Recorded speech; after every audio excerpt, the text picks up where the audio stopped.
India కూటమిలో బీఆర్ఎస్ను చేర్చుకునే ప్రసక్తే లేదన్నారు సీఎం రేవంత్ రెడ్డి. ఆ ఇంటి మీద వాలిన కాకిని ఇంటిపైనే వాలనీయం. మరి కేసీఆర్ ఏ సంకీర్ణంలో చేరతారో తానే చెప్పాలన్నారు. కేసీఆర్ పాలనలో ఖమ్మం జిల్లా నయవంచనకు గురైందని, కేసీఆర్ జీవితమే అబద్ధాలతో మొదలైందని విమర్శించారు.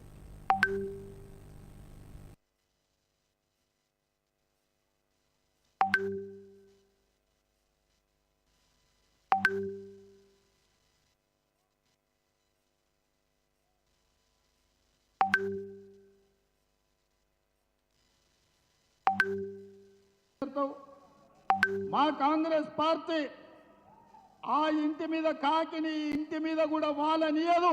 మా కార్యకర్తలు ఊరుకోరు. టిఆర్ఎస్ కాకి కాంగ్రెస్ ఇంటి మీద వాళ్తే అక్కడికక్కడనే మా కార్యకర్తలు కాల్ చేస్తారు. ఇక మిగిలింది బీజేపీ కదా, నువ్వు చేరబోయేది బీజేపీనే కదా చంద్రశేఖర్ రావు. మేము అదే కదా చెప్పింది. మొదటి నుంచి మేము చెప్తున్నది, మొదటి నుంచి నువ్వు ఆచరిస్తున్నది.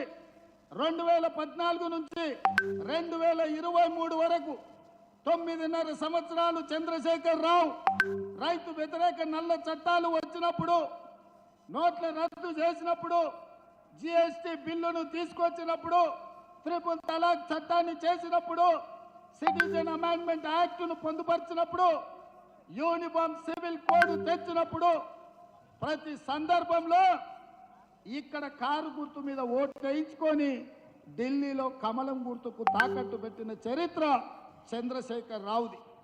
ఇవాళ కూడా ఈ తెలంగాణలో గూడు పుటాని జరుగుతుంది. అంతర్గతంగా ఒక అవగాహనతోటి కాంగ్రెస్ పార్టీని గెలవకుండా అడ్డుకోవాలని బీజేపీ బీఆర్ఎస్ ఈరోజు కుట్రలు చేస్తున్నారు. ఈ కుట్రల్ని